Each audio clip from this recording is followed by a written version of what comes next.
Welcome everyone. আমি রাকেশ দা।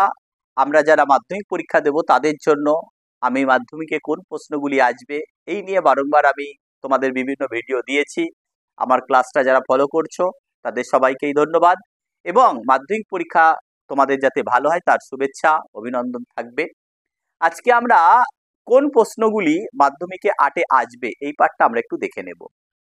3টে 8-এ আসবে, আবার বলি 3টে 8 নম্বরের কোশ্চেন আসবে। তাহলে 1 2 3, আবার বলি 1 2 3, 3টে 8 নম্বরের কোশ্চেন আসবে। এই যে 3টে 8 নম্বরের কোশ্চেন আসবে, সেই 3টে 8 নম্বরের কোশ্চেনের মধ্যে আমার লিখতে হবে কটা? একটা। এবার ইন্টারেস্টিং বিষয় হলো ওখানে উল্লেখ করা থাকে যে কম বেশি 15 থেকে 16টি বাক্যে উত্তর লেখো। তোমরা প্রশ্নের চরিত্রটা একটু নির্বাচন করবে, কমনের বিষয়টা না, প্রশ্নের চরিত্রটা নির্বাচন করবে। সবাই শুধু বলছে 8 নম্বরে এটা কমন আসবে, আমি বলবো কমনের বিষয়টা পরে, প্রশ্নের চরিত্রটা নির্বাচন করো। কারণ কমন পড়লেই সেই প্রশ্নের উত্তর লিখলেই যে বেশি নাম্বার হবে তার কোনো মানে নেই। তাহলে আমাকে বেশি নাম্বার নিতে হবে, সেই সঙ্গে আমার প্রশ্নের কি করতে হবে, আমার কমন যোগ্য পাঠটা রাখতে হবে। তাহলে কোন প্রশ্ন? যেমন তুমি যদি বলো মহাবিদ্যালয়ের চরিত্র কেমন ছিল, তুমি যাই লেখো একটা নাম্বার কেটে যাবে। নমশূদ্র আন্দোলন কেমন ছিল, নাম্বার কেটে যাবে। বাংলার নবজাগরণ কেমন ছিল, নাম্বার কেটে। কারণ এগুলো হচ্ছে বহুমুখী উত্তর, অনেক হতে পারে, অনেক কিছু হতে পারে, সিস্টেমের উত্তরে আসবে।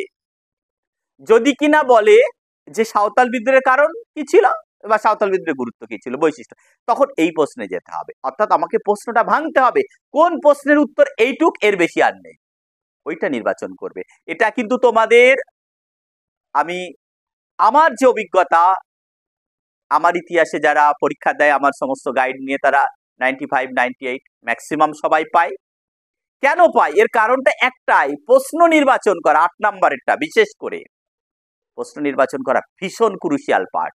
ও দাদা আমরা কমন পেয়েছিলাম, স্যার আমি কমন পেয়েছিলাম, আমি এটা লিখে এসেছি, না, হবে না। কমন তো থাকবেই, কিন্তু কমনের সঙ্গে কোনটা লিখলে বেশি নাম্বার পাবে সেটা তোমাকে নির্বাচন করতে হবে। ক্লাসটা আশা করি তোমাদের ভালো লাগবে, একটু দেখতে থাকো।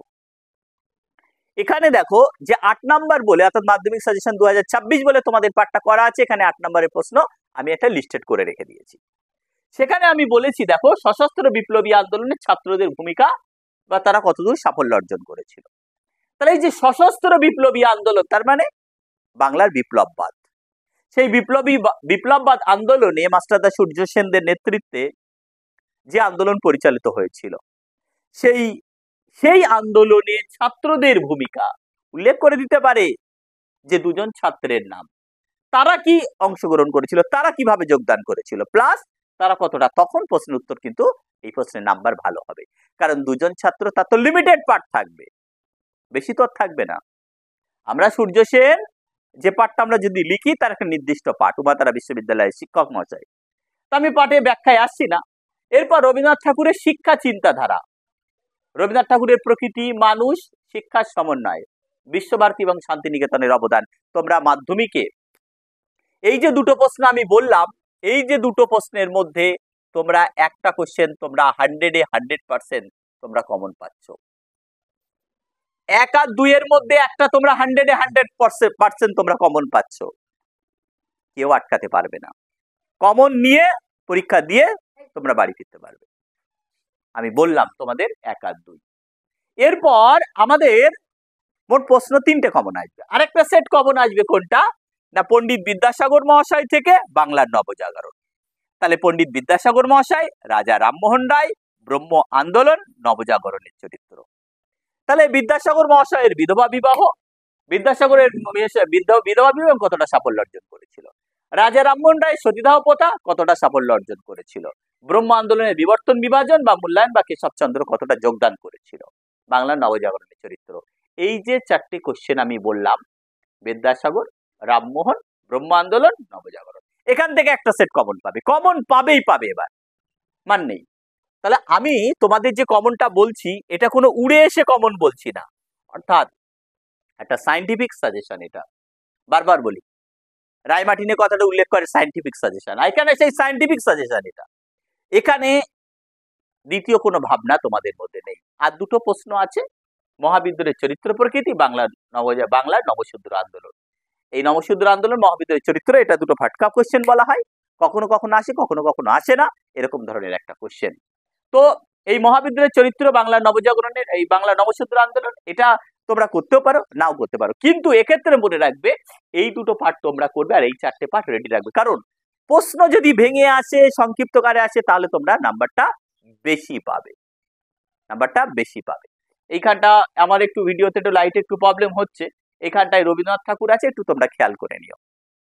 কি বলেছি বুঝতে পেরেছো? কথাগুলো শুনে নিও, তোমাদের আশা করা যায় সমস্যাটা মিটবে। এই কোশ্চেনগুলি তোমরা রেডি করো, মাধ্যমিক তোমাদের ভালো হবে। প্রত্যেকের জন্যই শুভেচ্ছা। এবং 8 নম্বরের কোশ্চেন সঠিকভাবে লিখে আসবে। এবং আরেকটা জিনিস কি, 16টা বাক্য বলেছে, 16টা বাক্য নয়, একটু বিস্তৃত, একটু ব্যাখ্যামূলক, একটু বড় করে তোমরা লিখবে। লেখার উপরে, গেট আপের উপরে একটা কিন্তু বিরাট পাঠ হয়। তো মডেল উত্তর কি লিখবে সেই পাঠ নিয়ে আমি তোমাদের পরবর্তী ভিডিওতে আসবো। ততক্ষণ পর্যন্ত তোমরা আমার সঙ্গে থাকো, আমার চ্যানেলটাকে একটু সাবস্ক্রাইব করে রেখে দিও, যাতে তোমাদের পরবর্তী ভিডিও বানাতে আমার আরো একটু আগ্রহ বেশি বাড়ে। সঙ্গে তোমরা থেকো, তোমাদের উপকারে লাগবে। সবাই ভালো থেকো।